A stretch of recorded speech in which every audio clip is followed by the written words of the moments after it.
ఆయననే ఉంటాడు శివాజీ. బ్రహ్మరామ అతను అర్థం వేసినందుకు రాకుంది.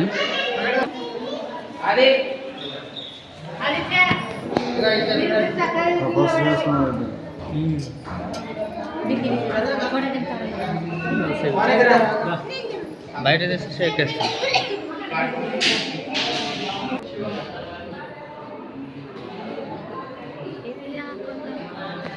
ఇవన్నీ మనం ఎక్కించిన కొండలో ఉంటాయి.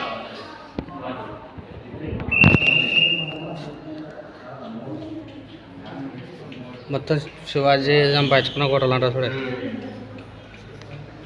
16 ఏళ్ళకే.